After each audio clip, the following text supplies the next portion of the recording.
के नेता और केंद्र सरकार में नेता प्रतिपक्ष राहुल गांधी के दरभंगा में आयोजित छात्र संवाद कार्यक्रम में अनुमति नहीं देने और कार्यक्रम आयोजन को लेकर प्राथमिकी दर्ज होने को लेकर बिहार में राजनीतिक सरगर्मी तेज हो गई है।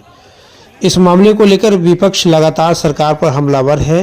इसी कड़ी में पूर्वी चंपारण जिला कांग्रेस प्रवक्ता आशीष रंजन सिंह ने नीतीश सरकार पर हमला बोलते हुए कहा है कि राहुल गांधी लगातार देश भर के युवा और छात्रों से मुलाकात कर उनसे संवाद कर रहे हैं, उनके दुख दर्द को सुन और समझ रहे हैं, लेकिन नीतीश सरकार उनके कार्यक्रम की अनुमति नहीं देना और कार्यक्रम के बाद राहुल गांधी सहित छात्र नेताओं पर प्राथमिकी दर्ज करना बिल्कुल ही निंदनीय है। जनता सब देख रही है, आने वाले बिहार विधानसभा चुनाव में भाजपा और जदयू को सबक सिखाएगी। कांग्रेस प्रवक्ता आशीष रंजन सिंह ने कहा कि दरभंगा में दलित छात्रों के साथ राहुल गांधी उनकी समस्याओं को जानना चाहते थे और सुनना चाहते थे, लेकिन सरकार अपनी कमियों को छुपाने के लिए उनके कार्यक्रम को रद्द कर दिया, क्योंकि बिहार की पूरी शिक्षा व्यवस्था ध्वस्त है। उन्होंने आगे कहा कि हमारे नेता राहुल गांधी यह मानते हैं कि छात्र और युवाओं की लड़ाई के दौरान प्राथमिकी दर्ज होता ही है और वह एक मेडल के समान है। मोतिहारी से अरविंद कुमार की रिपोर्ट।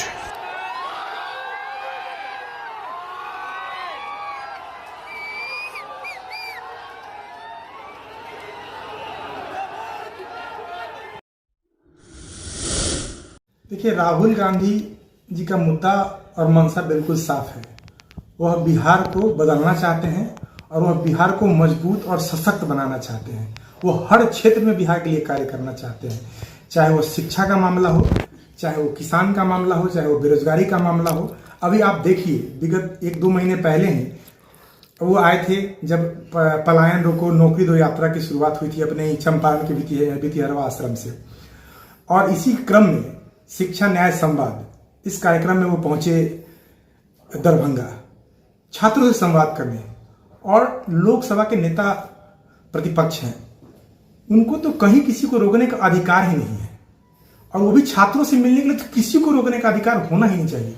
पता नहीं बिहार सरकार को ऐसी क्या आवश्यकता आन पड़ी कि रातों रात उसी प्रशासन ने, उसी सरकार ने एक दिन पहले तक उन्हें सभी कुछ क्लियर दे दिया था कि आप यहाँ प्रोग्राम कर सकते हैं, सभी किस की तैयारी कर सकते हैं, और वही प्रशासन रातों रात बैठक करके और रात में ही आप लेटर निकालते हैं कि हम कोई कार्यवाही यहाँ पे कार्यक्रम नहीं होने देंगे। ये तो मंशा साफ दिख रही है। इसका मतलब कि राहुल गांधी का बढ़ता ग्राफ, बिहार में उनका लगातार यात्रा, लोगों से वार्तालाप, लोगों से मिलना, उनकी न्याय यात्रा, हर कार्यक्रम में लोगों के साथ एक मजबूत बिहार बनाने का दृष्टिकोण बिहार सरकार को, जो अभी की बिहार सरकार है, उनको पसंद नहीं है। क्योंकि एनडीए नहीं चाहती है कि राहुल गांधी बिहार को मजबूत करें।